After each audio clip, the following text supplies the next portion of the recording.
So, hello everyone. Myself Lake Narayan Sahu, guest lecturer in Department of Geology, Government Gramya Bharati College, Hardi Bazar.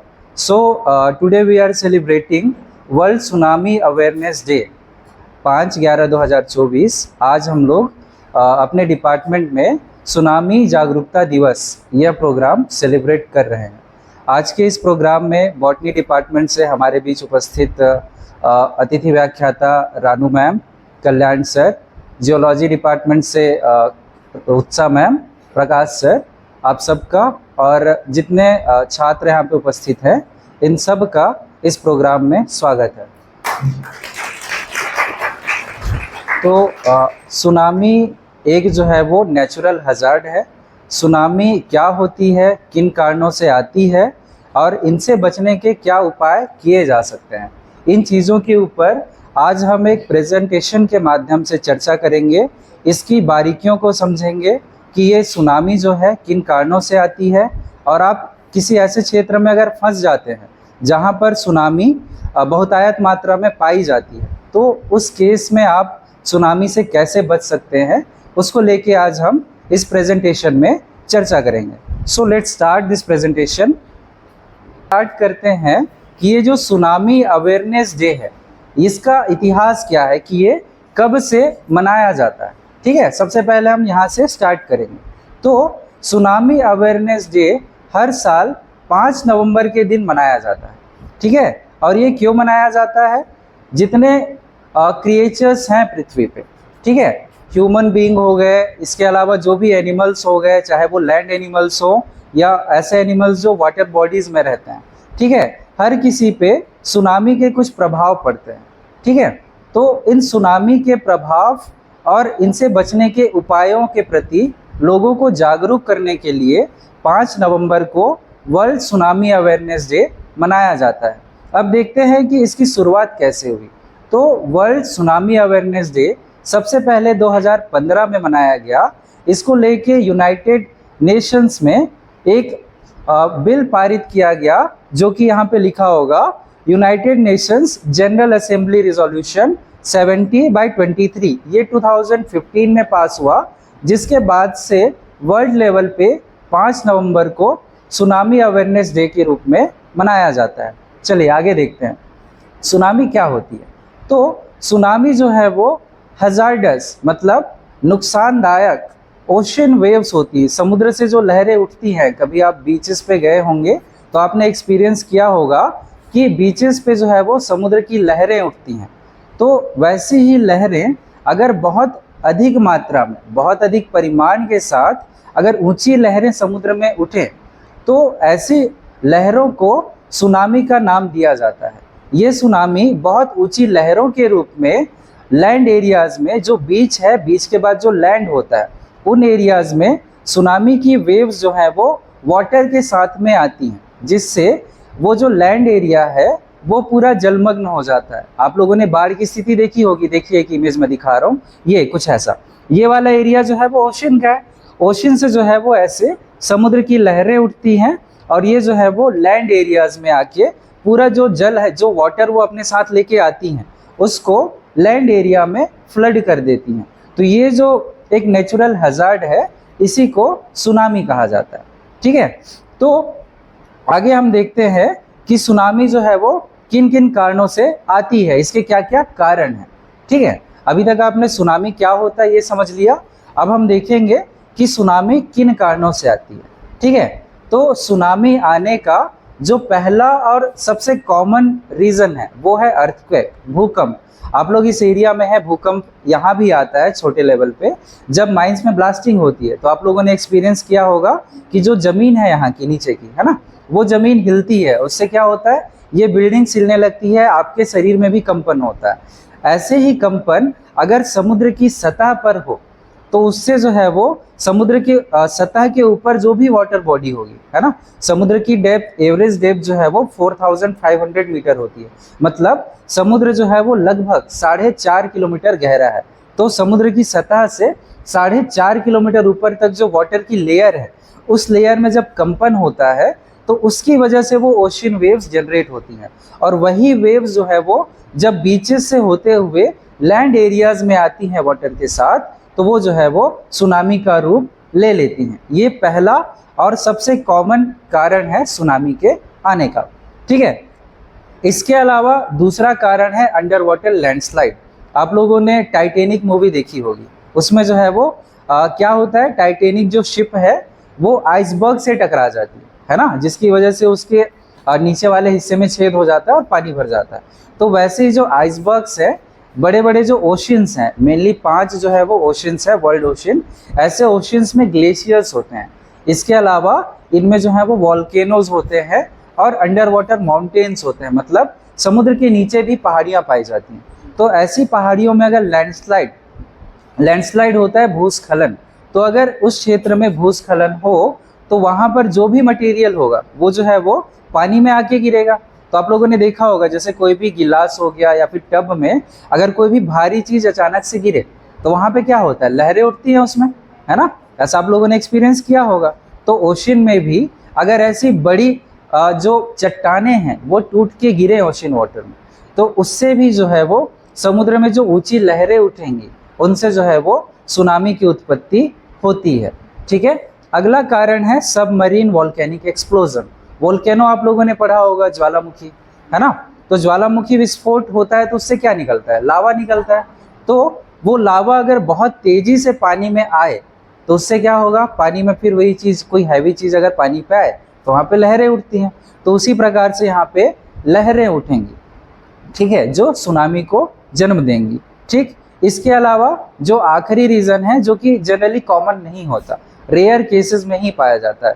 आप लोगों ने dinosaur के extinction के बारे में पढ़ा होगा कि डायनासोर कैसे विलुप्त हुए। जब जो है वो क्रिटेशियस टाइम पे, जियोलॉजिकल टाइम स्केल में एक टाइम होता है ट्रायसिक, जुरासिक, क्रिटेशियस, ये जो है वो मेसोजोइक पीरियड है। तो उसमें से जो क्रिटेशियस पीरियड है, क्रिटेशियस पीरियड में उल्कापिंड आप लोगों ने सुना होगा, उसको मिटियोराइट कहा जाता है। तो ऐसे बड़े साइज के मिटियोराइट जो है वो धरती पर आके गिरे, जिसकी वजह से धरती पर भूकंप जो है वो आया। भूकंप की वजह से बहुत सारे वॉल्केनिक एक्सप्लोजन्स हुए और भी बहुत सारी घटनाएं हुई, जिससे डायनासोर विलुप्त हो गए। तो इसी प्रकार से अगर ये मिटियोराइट या उल्कापिंड समुद्र में आके गिरेंगे तो कोई भी हैवी चीज़ जब पानी के ऊपर आके गिरती है तो वहाँ पर लहरें उत्पन्न होती हैं, है ना। तो उन लहरों से भी सुनामी की उत्पत्ति हो सकती है। तो ये जो है वो कुछ 4 से 5 मेजर कारण हैं जिनसे सुनामी की उत्पत्ति होती है। ठीक है, आगे हम देखते हैं कि सुनामी किन स्टेजेस में जनरेट होती है। देखिए, कोई भी चीज़ होती है तो उसका एक प्रोसेस होता है ना। तो वैसे ही सुनामी के उत्पत्ति से लेके लैंड एरियाज में आने तक टोटल में इसमें 4 स्टेजेस होती हैं। हम चारों स्टेजेस को एक एक करके देखेंगे। तो सबसे पहली चीज़ देखिए, यहाँ पे ये पॉइंट 1 लिखा हुआ है यहाँ पे। तो ये समुद्र हुआ, ये समुद्र की लहरें आपको दिख रही है ना, ऊपर का हिस्सा। तो यहाँ से लेके यहाँ तक की डेप्थ लगभग 4.5 किलोमीटर होती है। ठीक है, तो ये वाला जो सरफेस है समुद्र का, यहाँ पे अगर कोई भूकंप आता है ना, इस एरिया में अगर कोई भूकंप आता है या लैंडस्लाइड होगा तो उससे क्या होगा, यहाँ पर लहरें उत्पन्न होंगी। सबसे पहले यहाँ पर कंपन होगा, है ना। अब यहाँ पर जब कंपन हुआ तो ये वाला जो इसका ऊपरी पोर्शन है वाटर का, इसमें भी कंपन होगा। इसमें जब कंपन हुआ तो जो है वो सबसे पहले माइनर वेव्स, मतलब छोटी वेव्स जिनकी स्पीड जो है वो 500 किलोमीटर पर आवर, 500 किलोमीटर प्रति घंटे, इतनी स्पीड की लगभग होती है। और वेव की हाइट, मतलब ये जो वेव आपको दिख रही, जो तरंगे दिख रही, उनकी हाइट 1 मीटर या उससे कम की होती हैं इस स्टेज में।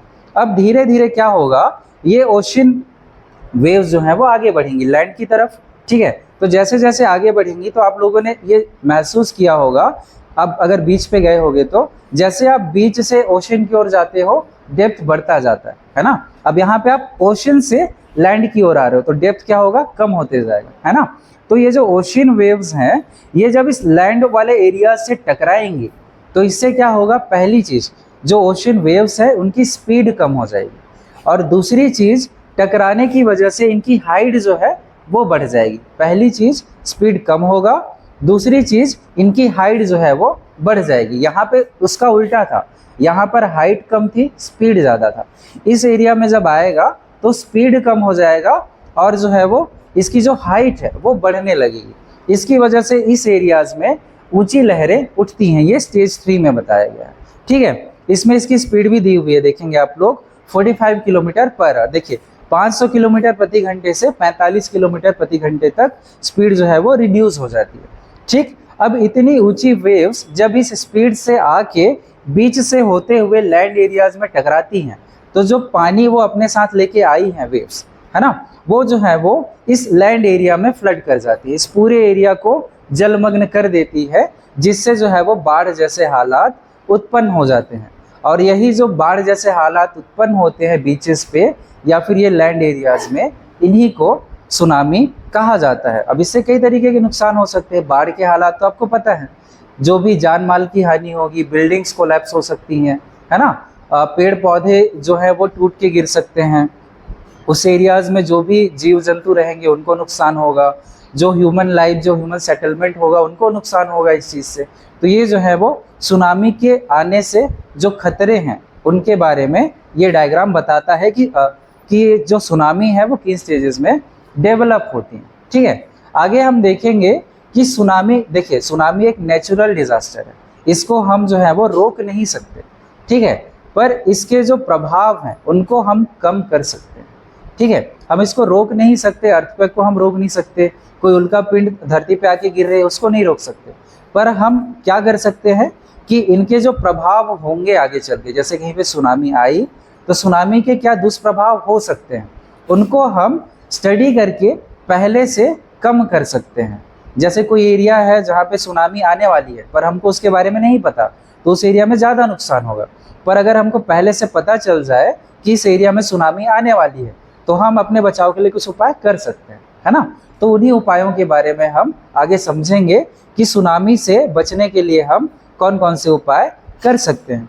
तो पहला उपाय है डिटेक्शन एंड वार्निंग, मतलब इसका पूर्वानुमान, सुनामी के आने का पूर्वानुमान, और जिस क्षेत्र में सुनामी आने वाली है उसकी चेतावनी जारी करना। तो ये चीज़ तो जनरली ओशन वाले एरियाज में होगी, है ना, तो जहाँ पर समुद्र है उन एरियाज में ये चीज़ होगी। तो वहाँ के लोगों को पहले ही इस चीज़ के लिए वार्न कर दिया जाता है कि ओशन में जो है वो कुछ नेचुरल फिनोमेना हुआ है, कोई अर्थक्वेक आया है या लैंडस्लाइड हुआ है, जिसकी वजह से ओशन की वेव्स, जो लहरें हैं, वो जो है वो बहुत ऊंची उठेंगी और इस एरिया में सुनामी आने के चांसेस हैं। तो उससे क्या होगा, उस एरिया के लोग जो हैं वो उस जगह को खाली कर देंगे, जिससे ह्यूमन लाइफ को जो नुकसान होने वाला था वो कम हो जाएगा। ठीक है, उसको लेके ये एक मैकेनिज्म बताया गया है, ये थोड़ा जियोफिजिकल है। इसमें क्या होता है कि ये जो लैंड ओशन का जो सरफेस है वहाँ पे कुछ डिटेक्टर्स लगाए जाते हैं। अब जैसे इस एरिया में अगर अर्थक्वेक आया, ठीक है, अर्थक्वेक आएगा तो ये डिटेक्टर उस चीज़ को डिटेक्ट कर लेगा। उसके बाद में ये जो ओशन सरफेस पे जो आपका वाटर का सरफेस है, इस सरफेस पे जो रिसीवर लगे होंगे या एंटीनाज लगे होंगे, उन पे जो है वो यहाँ से सिग्नल जाएगा। उस सिग्नल से जो है वो ये अनुमान लगाया जाता है कि समुद्र की सतह पर कुछ हलचल हुई है। ठीक है, तो उससे जो है वो 4 से 5 घंटे पहले ये चीज़ पता लग जाता है। ठीक, अब उससे क्या होगा, वहाँ की जो भी अथॉरिटी होगी वो जो है वो उस एरिया में वार्निंग इशू करेगी कि इस एरिया में सुनामी आने के चांसेस हैं, आप इस एरिया को खाली कर दीजिए। तो वहाँ पे ऐसे बोर्ड्स यूज़ किए जाते हैं कि इस एरिया में सुनामी आने वाली है, तो आप ये एरिया जो है वो वैकेंट कर दीजिए। तो ये जो है वो पहला मेजर है सुनामी के प्रभाव को कम करने का। ठीक है, अगला है सुनामी रनअप मैप्स। तो रनअप मैप्स क्या होता है, सुनामी कितने एरिया को प्रभावित करेगी। जैसे बाढ़ आती है तो उसका पूर्वानुमान लगा लिया जाता है कि बाढ़ कितने एरिया को प्रभावित करेगी। वैसे ही सुनामी के लिए भी कुछ मैप्स प्रिपेयर किए जाते हैं।